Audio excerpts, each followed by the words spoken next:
하나님 말씀은 에스겔 제17장 1절에서 24절 말씀입니다. 제가 먼저 읽고 함께 교독하시겠습니다. 여호와의 말씀이 내게 임하여 이르시되 인자야 너는 이스라엘 족속에게 수수께끼와 비유를 말하라. 여호와께서 이같이 말씀하여 이르시되 색깔이 화려하고 날개가 크고 깃이 길고 털이 숱한 큰 독수리가 레바논에 이르러 백항목의 높은 가지를 꺾되 그 연한 가지를 끌어 가지고 장사의 땅에 이르러 상인의 성읍을 두고 또 그 땅의 종자를 꺾어 옥토에 심되 수양버들 가지처럼 큰 물가에 심더니 그것이 자라며 펼쳐서 높지 아니한 포도나무 곧 굵은 가지와 가는 가지와 포도나가 되어 그 가지는 독수리를 향하고 그 뿌리는 독수리 아래에 있었더라. 또 날개가 크고 털은 많은 큰 독수리 하나가 있었는데 그 포도나무가 이 독수리에게 물을 받으려고 큰 심어진 두둑에서 그를 향하여 뿌리를 뻗고 가지가 퍼졌도다.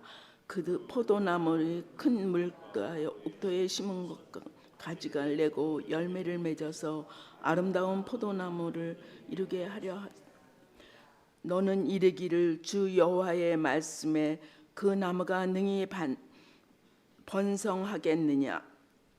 이 독수리가 어찌 그 뿌리를 빼고 열매를 따며 그 나무가 시들게 하지 않겠으며 그 연한 잎사귀를 마르게 하지 아니하겠느냐.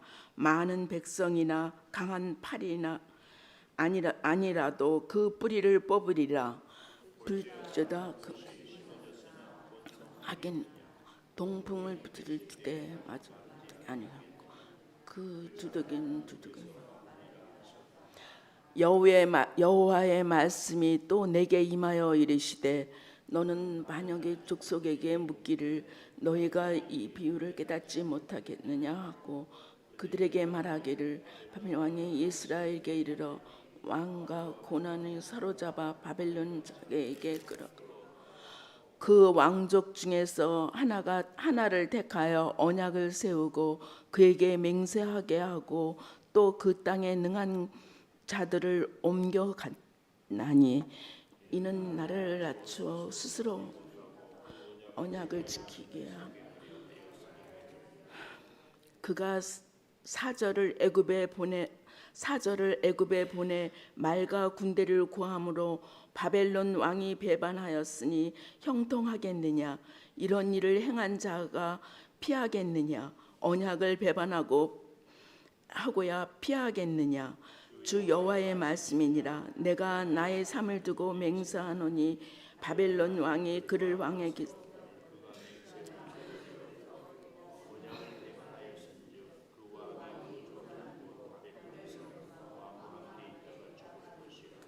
대적이 토성을 쌓고 사다리를 세우고 많은 사람이 멸절하려 할 때에 바로가 그 큰 군대와 많은 무리로도 그 전쟁을 그와 도와주지 못하리라. 언약할 맹세를 어기어 언약을 배반하고 이 모든 일을 행하시니 피하지 못한. 그러므로 주 여호와의 말씀이니라. 내가 나의 삶을 두고 맹세하노니 그가 내 맹세를 업심여기고 내 언약을 배반하였은즉 내가 그 죄를 그 머리에 돌리되 그 위에 내 그물을 치며 내 올무에 걸리게 하여 끌고 바벨론으로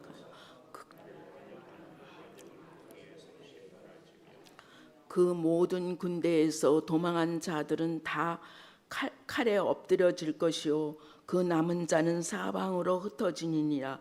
여호와가 이것을 말할 줄을 너희가 알리라. 주 여호와께서 이같이 말씀하시되 내가 백항목 꼭대기에서 높은 가지를 꺾음이라. 내가 높은 새 같은 것을 연하게 이스라엘 높은 산에 심으리니 그 가지가 무성하고 열매를 맺어서 아름다운 백향목이 될 것이요 각종 새가 그 아래 깃들이며 그 가지 그늘에 살리라. 그 모든 나무가 나 여호와는 높은 나무를 낮은 나무는 높이며 푸른 나무를 말리고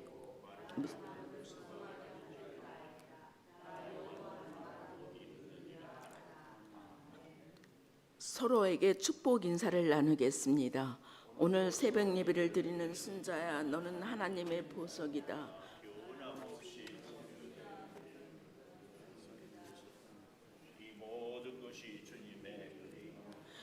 목사님께서 언약을 배반하는 심판이라는 제목으로 말씀 전해 주시겠습니다. 많은 은혜와 감동이 있으시기를 바랍니다. 아멘. 오늘이 왕복 80주년이라고 그러죠. 우리 어머니 아버지 세대는 아마 광복절에 대한독립 만세를 외치고 그 감격에 벅찼을 텐데 80년 지나니까 우리는 별로 감동이 없어요. 그래도 어제도 이 TV를 잠깐 보니까 역사를 잊어버린 민족은 미래가 없다고 그러더라고요. 우리 대한민국의 그 아픔의 역사를 꼭 잊지 않고, 근데 또 오늘 에스겔, 요한계시록, 다니엘 이런 예언서들은 굉장히 해석이 어렵습니다. 오늘 본문도 여러분 보니까 이 3절에 보세요.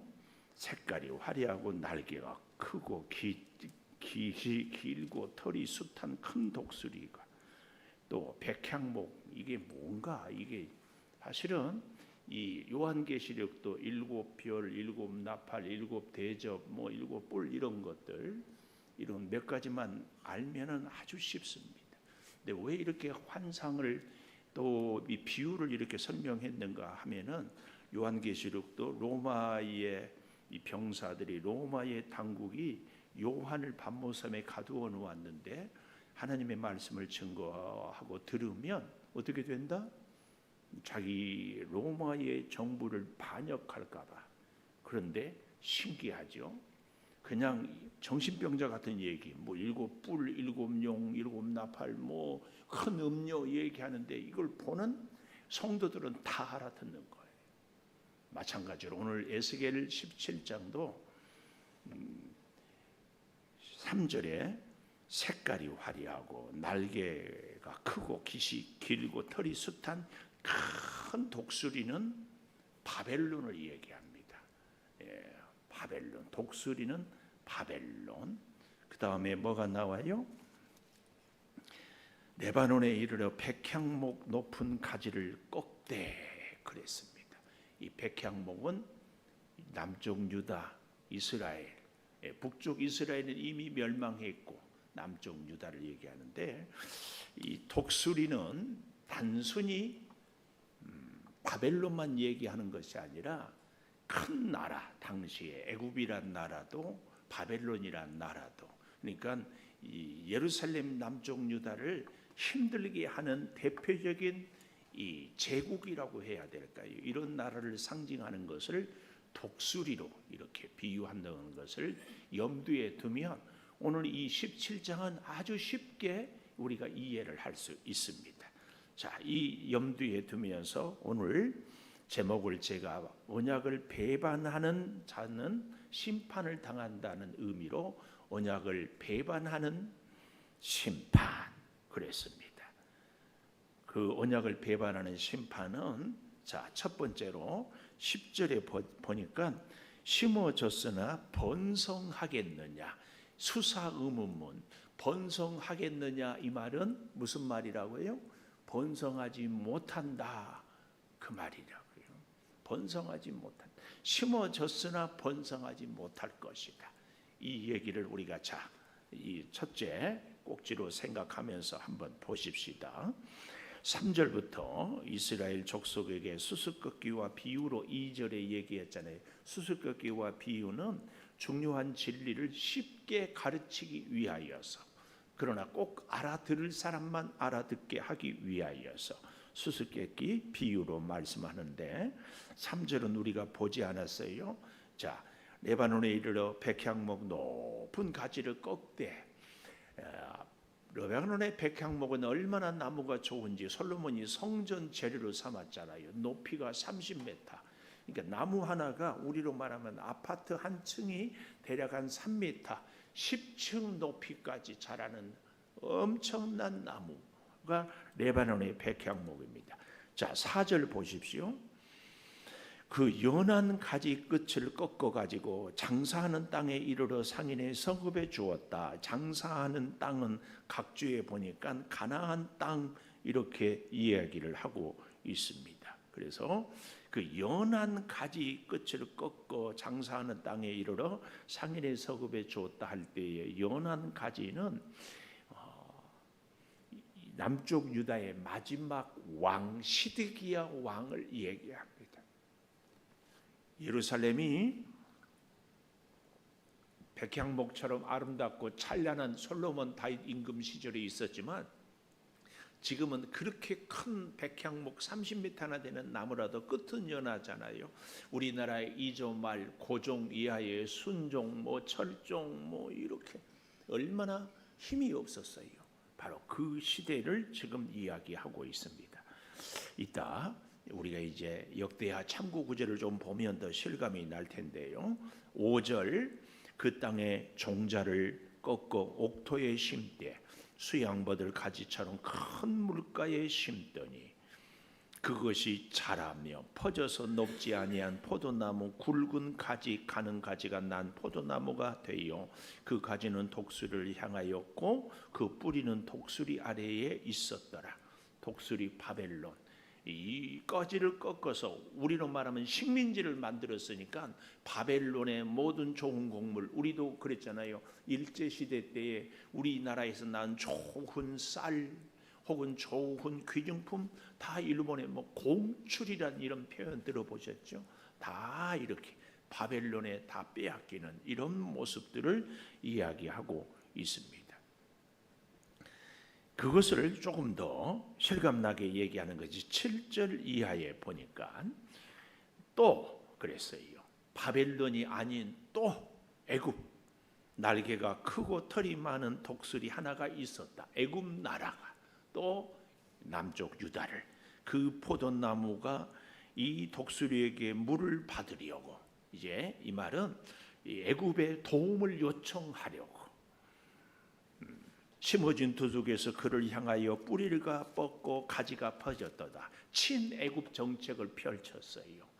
왜 이렇게 이스라엘 사람들이 애굽을 좋아하는가 하면 우리도 그러잖아요.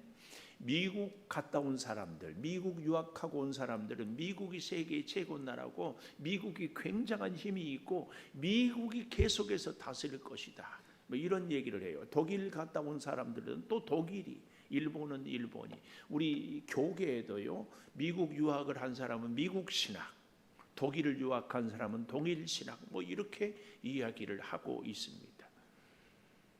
마찬가지로 이 7절 이하에는 애굽을 지금 이야기. 그래서 애굽의 그를 향하여 뿌리가 뻗고 가지가 퍼졌다.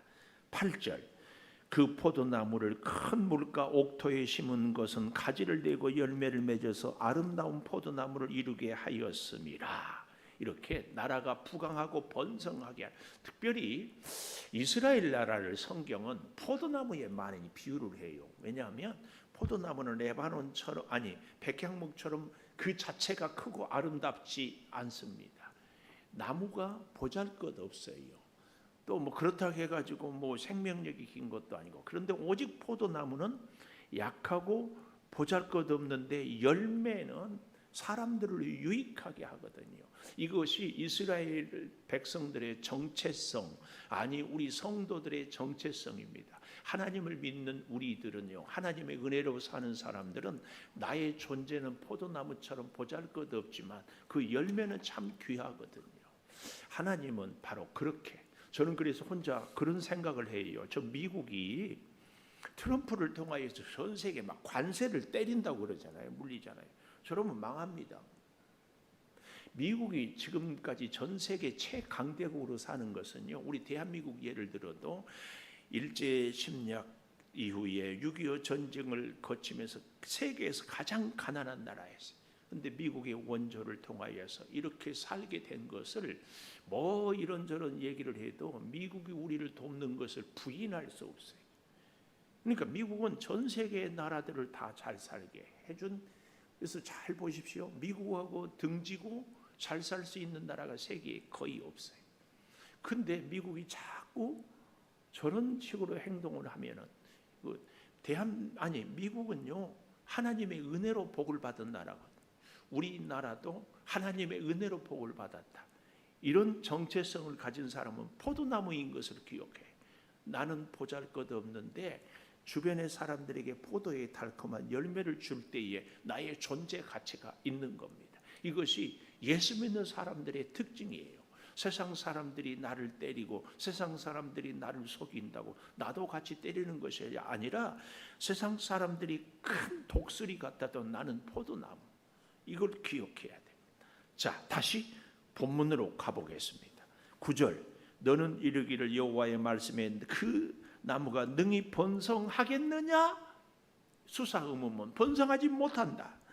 독수리가 어찌 그 뿌리를 빼고 열매를 따며 나무가 시들게 하지 아니하겠으며 당연하지요. 애굽이 유다 나라를 돕겠습니까? 바벨론이 돕겠습니까? 그렇지 않아요.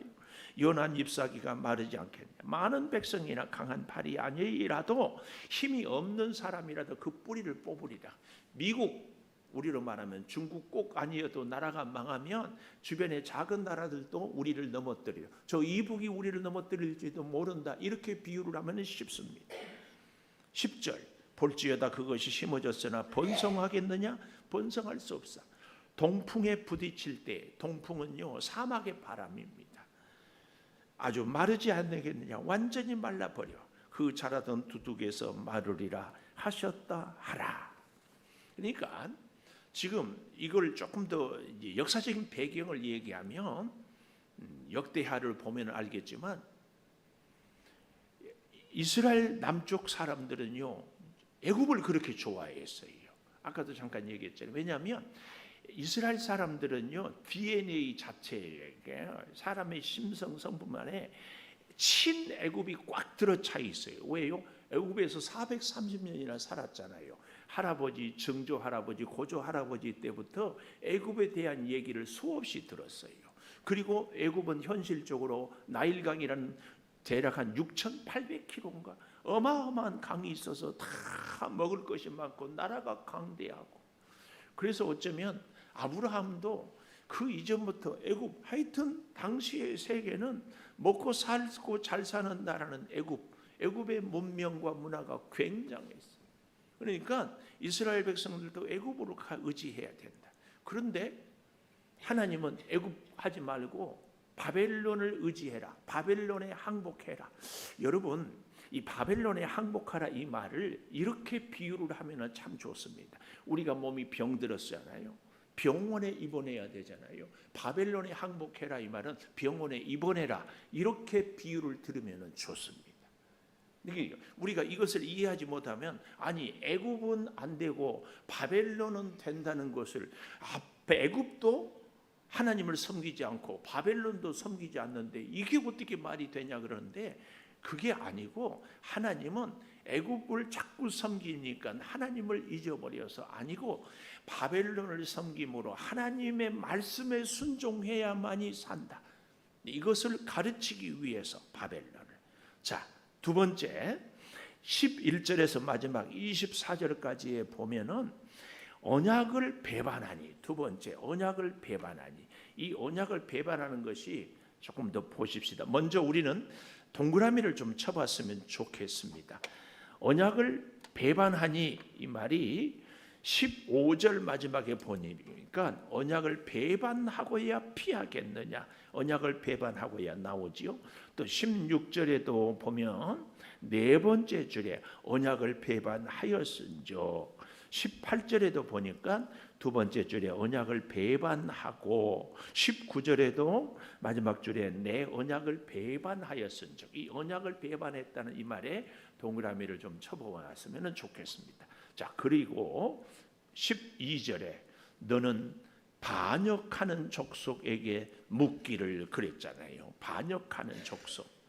2절에 보니까 인자야 너는 이스라엘 족속에게 수수께끼와 비유를 말하라. 2절에는 이스라엘 족속이라고 하고 12절에는 반역하는 족속으로 이렇게 표현합니다. 결국은 같은 이스라엘 족속인데 12절에 와서는 반역하는 족속으로, 그리고 언약을 배반하는 것으로 12절 이하에 쭉 얘기를 하고 있습니다. 왜 반역하는 족속, 언약을 배반했는가, 이런 표현들이 나오는가를 이제 우리가 말씀을 통하여 좀 보기로 하겠습니다. 12절부터요. 이 비유를 깨닫지 못하겠느냐 하고 그들에게 말하기를 바벨론 왕이 예루살렘에 이르러 왕과 고관을 사로잡아 바벨론 자기에게로 끌어가고 그랬습니다. 바벨론에 이스라엘, 아니 남쪽 유다가 멸망하는 것은 1차, 2차, 3차 침략으로 망합니다. 근데 놀라운 것은 이 파사 제국 고레스 왕을 통하여서 다시 귀환을 할 때에도 1차 귀환, 2차 귀환, 3차 귀환 이렇게 하는데요. 역사적으로 보면 BC 605년에 1차로 침략을 당해서 다 빼앗기고 2차는 597년 이때에 에스겔이 포로로 끌려가요. 그발 강가에서 환상을 보고 예언하지 않았습니까? 그리고 하나님께서 에스겔에게 볼 때에 지금이라도 바벨론에 항복하지 않으면 너희는 완전히 정말 하나도 남지 않고 다 망한다. 그런데 결국은 친애굽 정책을 펼쳐서 BC 586년 이 에스겔에 예언한 지 9년이 지나고 완전히 망하는 것을 봅니다. 이 배경을 우리는 조금 찾아보면 좋겠어요. 먼저 역대하 36장 1절 이하에 좀 보면 좋습니다. 역대하 36장 1절에 보면 그 땅의 백성이 요시야라는 왕이 나옵니다. 요시야는 히스기야 왕과 또 여호사밧 왕과 요시야 이 왕이, 그러니까 분열 왕국 이후에 남쪽에 아주 선한 왕으로 표현이 되어 있고 종교 개혁을 누구보다도 완벽하게 이룬 사람이 이 요시야 왕입니다. 그런데도 그는 무기토 전투에서 죽임을 당하고요. 왜요? 그렇게 잘 섬겼어도 하나님의 말씀에 온전히 순종하지 아니해서. 자, 이 요시야 왕이 보십시오. 아들 여호아스를 세워 그의 아버지를 대신하여 예루살렘 왕으로 세웠다. 이것을 누가 했는가 하면은 바벨론이. 여호아스가 왕위에 오를 때에 나이 23세라 그가 예루살렘에서 다스린 지 석 달. 그 다음 보십시오. 3절에 애굽 왕, 바벨론이 아니라 애굽이에요. 애굽 예루살렘에 와서 왕위를 폐하고 나라에 은 100, 금 1달란트를 벌금으로 내게 하여 애굽의 느고, 흔히가 우리가 바론 느고라고 그러죠. 엘리야김을, 여호아스를 폐하고 엘리야김을 세워. 다 누구냐 하면은 이 요시야의 아들들입니다. 그러니까 다른 형제들이죠. 아들들이죠. 유다와 예루살렘 왕으로 삼고 이름을 고쳐 여호야김, 엘리야김을 애굽식으로 여호야김으로 하고 여호아하스를 애굽으로 끌고 가요. 애굽으로.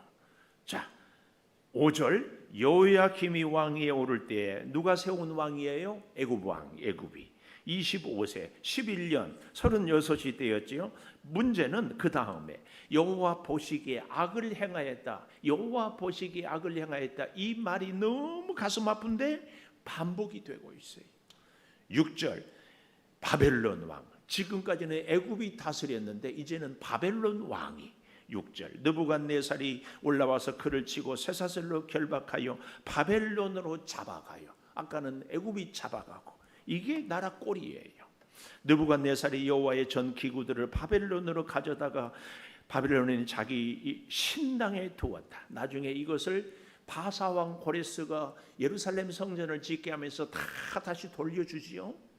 이걸 염두에 두면서 8절 여호야김의 남은 사적과 행한 모든 가증한 일들, 발견된 악행이 유다 열왕기에 기록되어 그의 아들이 여호야김이 대신하여, 이 여호야킨 누구예요? 요시야의 손자입니다. 그런데 이제 그 다음 좀 더 보십시다. 9절 여호야킨이 왕이 올 나이 8세인데 석 달 열흘 100일 동안 근데 문제는 9절 마지막에 여호와 보시기에 악을 행해요. 또 모습들이 10절 느부갓네살이 사람을 보내 여호야킨을 바벨론으로 잡아가요. 여호와의 전에 귀한 그릇 함께 가져가고 숙부 시드기야 다시 누구예요? 요시야 왕의 또 배다른 아들 세워 유다와 예루살렘 왕으로 삼았어요. 일본이 우리 왕을 마음대로 세운 것과 똑같은 모습이죠. 자, 11절부터가 중요합니다. 시드기야가 왕위에 오를 때 나이가 21세 예루살렘에서 11년 동안 하나님 보시기 악을 행하고 선지자 예레미야가 여호와의 말씀으로 일러도 겸손하지 않고 듣지 않았다. 또한 느부갓네살이 그의 하나님을 가리켜 맹세하게 하였으나 이 말씀이 중요합니다. 밑줄 중요하면 밑줄. 여기 뭐가 중요해요? 13절에 누구를? 시드기야를 하나님을 가리켜 그의 하나님 여호와 하나님을 가리켜 맹세하게 하였어. 그러니까 맹세했겠어요? 안 했겠어요? 맹세했지요. 죽는데 안 해요? 맹세를 했는데 문제는 맹세하게 했지만 그 다음에 그가 왕을 배반하고 누구를 왕? 바벨론 왕을 배반하고 목을 곧게 하고 교만해 마음을 완악하게 하여 이스라엘 하나님 여호와께로 돌아오지 아니해요. 그러니까 참 하나님은요 때로는 이방 왕을 통하여 하나님께 맹세하게 하고 고레스를 통하여서 포로 귀환을 이루게 하기도 하는. 그리고 14절 모든 제사장들의 우두머리들 백성도 크게 범죄하여 이방 모든 가증한 일을 따라서 여호와께서 예루살렘에 거룩하게 하신 그의 전을 더럽게 해요. 여호와의 성전을 조상들의 하나님 여호와께서 그의 백성과 거하시는 곳을 아끼사 부지런히 그의 사신들을 백성에게 보내어 이루었으나 백성이 하나님의 사신들을 비웃고 말씀을 멸시하고 선지자를 욕하고 진노를 백성에게 미치게 하여 회복할 수 없게 하므로 하나님이 갈대아 왕의 손에 그들을 다 넘겨서 성전에서 칼로 청년들을 죽이고 청년 남녀 노인 병약한 사람을 긍휼히 여기지 않고 하나님의 전에 대해서 그릇들 여호와의 전에 보물들 왕과 방백들의 보물을 다 바벨론으로 가져가고 하나님의 전을 불사르고 예루살렘 성벽을 헐고 모든 궁실을 불사르고 모든 귀한 것을 부수고 칼에서 살아남은 자를 그가 바벨론으로 사로잡아가매 무리가 거기서 갈대아 왕과 자손의 노예가 되어 바사국 통치할 때 바사국 누구예요? 고레스 회복 이에 토지가 황폐하고 땅이 안식년 누림같이 안식하여 70년이 지났으니 여호와께서 예레미야 입으로 하는 말씀대로 이루었다. 그 다음 22절 이하에 보십시오. 바사의 고레스 왕 원년에 여호와께서 예레미야의 입으로 하신 말씀을 이루려고 여호와께서 바사의 고레스 왕의 마음을 감동시켜서 공포도 하고 조소도 내려서 23절에 하늘의 신 여호와께서 세상 만국을 내게 주고 나에게 명령하여 유다 예루살렘 성전을 건축하라. 그러니 너희는 올라가라. 놀랍지요? 고레스 왕이 오히려 유다 왕보다 더 뭘 고백해요? 하늘의 신 여호와께서 세상 만국을 자기에게 주었대요. 이방 나라들도 하나님. 이 얘기입니다. 이 똑같은 얘기가 여러분 에스겔 바로 앞에 예레미야 52장 한번 가보십시다. 오늘 시간이 조금 많이 가도 그래도 오늘 광복절이니까 출근한 분이 없지 않을까 싶어서. 자, 보십시다. 바쁜 분들은 할 수 없는데 예레미야 52장 1절 시드기야가 왕위에 오를 때 21세랑 똑같이요. 마지막 왕이에요. 11년 동안 그의 어머니가 이름이 나오고 2절 여호야김의 모든 행위를 본받아 여호와 보시기에 악을 행하여 그래서 4절 시드기야가 바벨론 왕을 배반하니라. 아까 맹세 하나님의 이름으로 맹세하게 했는데 배반했다고 하잖아요. 배반.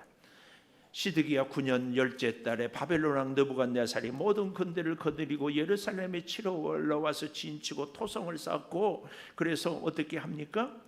7절 성벽이 파괴됨에 밤중에 도망을 갔는데 8절 갈대아 군대는 바벨론 군대입니다. 여리고 평지에서 시드기야를 잡아서 다 흩어져요. 9절 하맛 니블라 땅에 바벨론 왕이 끌고 가며 신문하는데 10절 시드기야의 아들들을 그의 눈앞에서 죽이고 니블라에서 모든 고관을 죽이고 11절 시드기야의 두 눈을 빼고 노사슬로 결박하여 바벨론을 끌고 가서 죽는 날까지 있게 하고 13절 여호와의 성전과 왕궁을 불사르고 예루살렘의 모든 집 고관들을 집까지 불사르고 사령관을 따르는 갈대아 사람 모든 군대가 예루살렘 사면 성벽을 다 헐어버리고 그리고 17절 갈대아 사람은 놋 기둥을 가져갔고 놋 그릇을 19절에 금, 은 모든 것을 다 가져갔고 헤아릴 수 없게 20절에 솔로몬이 했던 것을 다 31절에 가볼까요? 여호야긴이 사로잡혀 갇힌 37년에 바벨론의 일므로닥 왕의 즉위 원년 12대 달 25살은 유다의 여호야긴 왕의 머리를 두르죠. 이전에 포로로 끌려갔던 그 사람을 다시 이제는 살려주고 함께 어떻게 합니까? 32절 친절하게 말하고 자리를 그와 함께 바벨론에 있는 왕들의 자리보다 다른 속국의 자리보다 높이 세워 주었어요. 뭘 얘기해요? 예레미야, 예스겔의 이사야의 말대로 바벨론의 포로로 갔으면 하나님께서 이들을 살려 주었을 것이다. 그래서 33절 하반절에 평생 동안 항상 왕의 앞에서 먹게 하고 날마다 쓸 것을 바벨론 왕에게서 받는 정량이 있었고 죽는 날까지 종신토록 받았더라. 이것이 하나님. 그래서 저는 바벨론 포로로 가라고 한 것을 병원에 입원한 것으로 이런 표현을 비유를 해보는 겁니다. 애굽은 이스라엘 백성들의 생각이었습니다. 바벨론은 하나님의 뜻이었습니다. 이 사실을 생각하면서 우리는 다시 에스겔 17장으로 와보겠습니다. 14절 이는 나라를 낮추어 스스로 서지 못하고 그 언약을 지켜야 능히 서게 하려 하였음이거늘. 능히 언약을 지켜야. 16절입니다. 내가 나의 삶을 두고 맹세하노니 바벨론 왕이 그를 왕으로 세웠거늘 맹세를 저버리고 언약을 배반하였은즉. 언약, 하나님과의 언약을. 그래서 다 망할 것을. 그런데 우리가 성경을 끝까지 붙잡을 수밖에 없는 것은요 22절 이하에 보십시오. 여호와께서 내가 백항목 꼭대기에 높은 가지를 꺾어다가 심으리라. 높은 새 가지 끝에 연한 가지. 연한 가지 뭐예요? 이스라엘의 마지막 그 약한 모습. 높고 우뚝 솟은 산에 심되 높은 산에 심으리니 가지가 무성해지고 열매를 맺어서 아름다운 백향목이 되고 각종 새가 그 아래 깃들이고 그 가지 그늘에 살리라. 들의 모든 나무가 나 여호와는 높은 나무를 낮추고 낮은 나무를 높으며 푸른 나무를 말리고 마른 나무를 무성케 하는 줄을 알리라. 그 얘기입니다. 하나님은요 그래서 누구든지 겸손하지 않으면, 제가 그래서 어젠가 그젠가 그랬죠. 자랑하면 잃어버린다. 돈 자랑하지 마세요. 다 날아갑니다. 미모 자랑하지 마세요. 다. 능력 자랑하지 마세요. 아무것도 우리는 자랑할 것이 없어요. 그래서 그 얘기를 했어요. 자랑도 하지 말고 죽는 소리도 하지 말아라. 오직 하나님만 자랑해라. 우리 인생은 이 한 가지가 비결입니다. 기도하겠습니다. 하나님, 언약을 배반하는 자는 무서운 심판을 당합니다. 하나님, 우리의 생각과 경험과 이성과 판단으로는 도대체 이해가 되지 않아도 하나님의 말씀을 순종하고 사는 길이 결국은 영광이요 승리의 길인 줄을 믿습니다. 오늘 8.15 광복절을 우리가 기억하며 이 대한민국이 지금까지 살았던 것은 하나님의 은혜요 축복이었음을 우리는 잊을 수가 없습니다. 땅덩어리가 큰 것도 아니고 인구가 많은 것도 아니고 지하자원이 많은 것도 아니고 그 능력이 특별한 것도 아니고 아버지 하나님, 오직 하나님의 은혜인 것을 고백하온데 그 은혜 앞에 우리의 하나님이 주신 언약을 굳게 지키고 살아가서 하나님의 은혜가 이 대한민국에 계속해서 부어지게 하여 주시옵소서. 아버지 하나님, 우리 인생을 또한 바라봅니다. 우리의 일평생 자랑할 것이 어디 있습니까? 오직 하나님의 은혜 아니면 아무것도 없습니다. 그 은혜로 남은 여생도 살아가게 하여 주시옵소서. 지금은 우리 주 예수 그리스도의 은혜와 아버지 하나님의 무한하신 사랑과 성령의 감동하심이 영원토록 함께 하시옵기를 간절히 축원하옵나이다. 아멘. 기도하십시다.